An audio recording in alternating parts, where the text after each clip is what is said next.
teman-teman, jadi hari ini kelompok 6 akan menyajikan materi mengenai pendekatan kualitatif dalam analisis kebijakan. Seperti yang kita ketahui, pendekatan kualitatif dalam analisis kebijakan menyediakan sebuah kerangka eksploratif yang komprehensif untuk memahami kompleksitas fenomena sosial, politik, dan budaya dalam konteks kebijakan yang ada. Pendekatan kualitatif dalam analisis kebijakan memungkinkan pemahaman mendalam tentang bagaimana masyarakat merespon kebijakan dengan mengeksplorasi pengalaman, pandangan, dan juga reaksi melalui metode seperti wawancara, studi kasus, dan juga etnografi. Metode ini menekankan faktor sosial dan budaya yang mempengaruhi penerimaan kebijakan, serta menggunakan model penelitian komprehensif yang dapat membantu menghasilkan rekomendasi kebijakan yang efektif dan relevan bagi masyarakat. Untuk penjelasan lebih lanjut mengenai materi pendekatan kualitatif dalam analisis kebijakan akan dijelaskan secara detail. Next. Yang pertama, ada tentang apa itu paradigma. Paradigma diartikan sebagai kerangka berpikir. Oleh karena itu, paradigma penelitian adalah sesuatu yang mengacu pada kerangka berpikir atau pemahaman yang digunakan para peneliti dalam proses penelitian. Secara umum, ada dua kelompok paradigma penelitian yang kerap digunakan oleh peneliti. Paradigma yang paling baik digunakan oleh peneliti adalah kuantitatif dan kualitatif. Kedua paradigma ini memiliki kriteria dan metode tersendiri, baik paradigma penelitian kuantitatif maupun kualitatif. Keduanya memiliki karakteristik dan kelebihan serta kekurangannya masing-masing. Teori penunjang dalam penelitian kualitatif. Teori yang pertama ada teori fenomenologi. Perspektif ini mengarahkan bahwa apa yang dicari peneliti dalam kegiatan penelitiannya.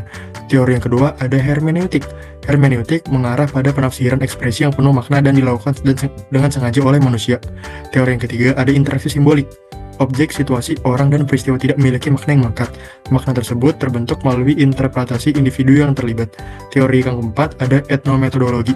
Teori etnometodologi lebih sering menekankan pada subjek pokok yang diteliti dan biasanya kurang menyatakan atau menjelaskan metode yang digunakan oleh para penelitinya. Teori yang terakhir ada teori budaya. Teori budaya merupakan pengetahuan yang diproses seseorang dan digunakan untuk menginterpretasikan pengalaman yang menghasilkan perilakunya.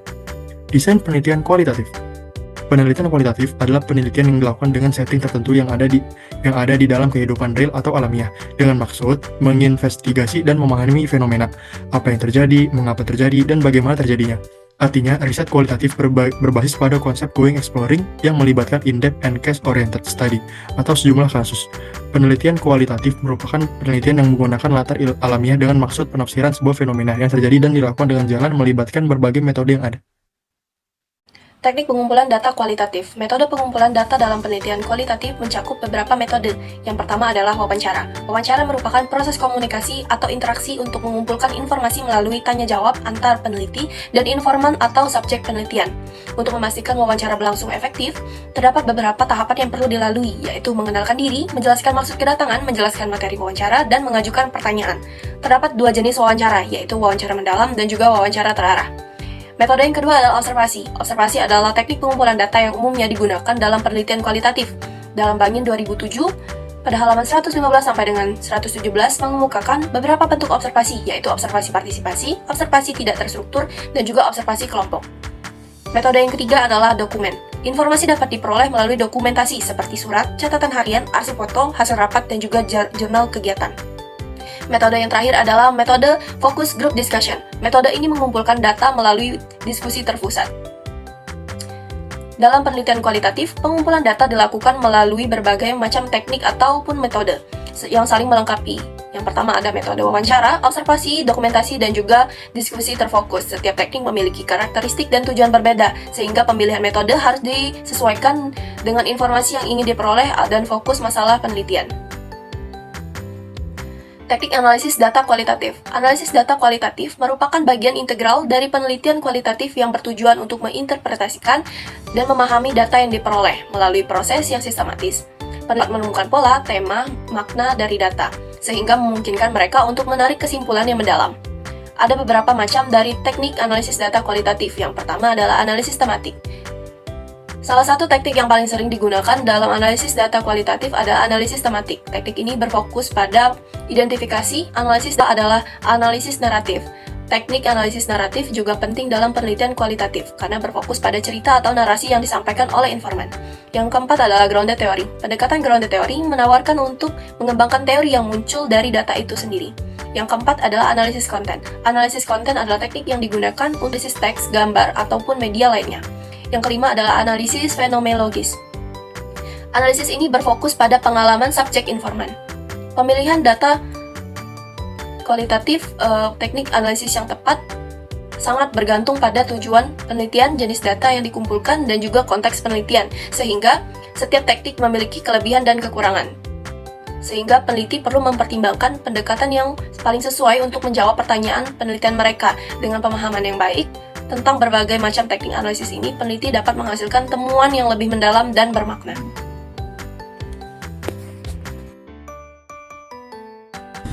Validasi dan kredibilitas temuan kualitatif. Gambaran validasi data pada penelitian kualitatif yang paling sering digunakan ialah kredibilitas. Kredibilitas ini merupakan sebuah hal penting apabila memberikan pertanyaan kualitas hasil sebuah penelitian kualitatif. Kredibilitas ini memiliki standar validasi internal pada penelitian kuantitatif. Untuk dapat mengungkapkan perkara yang sama dalam memperoleh validitas internal atau kredibilitas tinggi pada data yang dihasilkan, penelitian haruslah melakukan kegiatan seperti membina hubungan, keakraban, setting, hingga mempunyai pengaruh kuat pada bahasa dan gaya hidup dari informan atau partisipasi. Apabila melakukan aktivitas tersebut, maka akan diperoleh data yang menggambarkan dengan sangat tepat dan detail tentang pengalaman hidup dari partisipan yang bisa dikenali oleh partisipan tersebut dan mempunyai kredibilitas yang tinggi. Analisis diskursif dan naratif dalam penelitian kualitatif. Penelitian kualitatif dengan analisis diskursif merupakan sebuah pandangan penelitian secara mendalam yang memiliki tujuan untuk mengetahui berbagai macam konsep pokok yang digunakan oleh seseorang dalam mengkonstruksi. Analisis ini mempertimbangkan 3 konsep dalam pelaksanaannya, yaitu kapitalisme, perkembangan modernisme, serta pendekatan analisis diskursif. Analisis diskursif atau analisis mendalam ini tentu saja berhubungan dengan pendekatan naratif pada penelitian kualitatif. Pendekatan naratif pada penelitian kualitatif muncul karena adanya deskripsi tentang cerita mengenai sesuatu secara detail. Desain pada penelitian naratif ini akan dipaparkan deskripsi mengenai kehidupan seseorang, pengumpulan cerita, hingga riwayat hidup dari pengalaman yang ada. Pendekatan naratif pada kualitatif ini memiliki banyak sekali akar ataupun bentuk ilmunya sendiri yang berbeda. Bisa saja tentang tema yang diberikan, yaitu wawancara ataupun teks, hingga menggunakan penyelidikan ataupun hal lain pada penelitian kualitatif.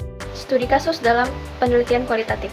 Pengertian studi kasus menurut Ilhami et al. Pada tahun 2024 adalah pendekatan penelitian kualitatif untuk mempelajari suatu fenomena, situasi, atau kebijakan secara mendalam dalam konteks aslinya. Fokus utamanya adalah mengungkap karakteristik unik dari suatu kasus yang sedang diteliti. Kemudian karakteristik utama dari studi kasus ada 3. Yang pertama adalah kontekstual, yaitu berfokus pada situasi nyata, menggali pemahaman mendalam dari fenomena tertentu. Yang kedua adalah eksploratif dan mendalam, yaitu memberikan analisis secara detail untuk memahami faktor-faktor yang mempengaruhi kebijakan atau masalah. Dan yang ketiga adalah penggunaan sumber data yang beragam. Data tersebut diperoleh dari wawancara, observasi, dokumen, dan survei. Kemudian kelebihan dan kekurangan dari studi kasus. Yang pertama adalah kelebihannya, yaitu mampu menggali aspek secara spesifik dan makna tersembunyi, serta memberikan wawasan yang lebih mendalam. Yang kedua, kekurangannya, yaitu terbatas dalam generalisasi dan rentan terhadap masalah reliabilitas dan validitas. Kemudian jenis-jenis studi kasus ada 3. Yang pertama adalah studi kasus intrinsik, yaitu meneliti kasus unik untuk pemahaman yang lebih mendalam. Yang kedua, studi kasus instrumental, yaitu menggunakan kasus untuk memahami isu atau konsep yang lebih luas. Dan yang ketiga adalah studi kasus kolektif atau komparatif, yaitu membandingkan beberapa kasus untuk menemukan pola yang serupa. Langkah-langkah penelitian dalam studi kasus, yang pertama adalah pemilihan kasus, yang kedua pengumpulan data, yang ketiga analisis data, yang keempat perbaikan, dan yang kelima adalah penulisan laporannya. Pengertian etnografi menurut Sidik dan Salama pada tahun 2019 adalah metode penelitian antropologis yang mempelajari cara hidup, nilai, dan pandangan dunia suatu kelompok secara langsung, bertujuan untuk memahami dampak kebijakan dalam konteks sosial masyarakat. Sementara itu, observasi partisipan adalah teknik pengumpulan data utama di dalam etnografi, di mana peneliti ini ikut serta dalam kegiatan kelompok yang diteliti. Data yang diperoleh pun melalui observasi langsung dan wawancara, sehingga memberikan wawasan yang lebih menyeluruh tentang fenomena yang sedang diteliti. Adapun ciri-ciri utama dari observasi partisipan, yang pertama adalah sudut pandang orang dalam, yang kedua data tak terstruktur, dan yang ketiga catatan lapangan. Selanjutnya adalah model penelitian kebijakan kualitatif. Yang pertama adalah trace survey, adalah tahap awal mengumpulkan data lokasi, partisipan, dan aspek sosial untuk untuk mengatur izin serta mengecek data awal. Survei ini menjadi dasar untuk tahap penelitian berikutnya seperti inquiry dan juga FGD. Yang kedua itu adalah inquiry, adalah pemotretan realitas sosial dan politik menggunakan metode kualitatif melalui studi kasus.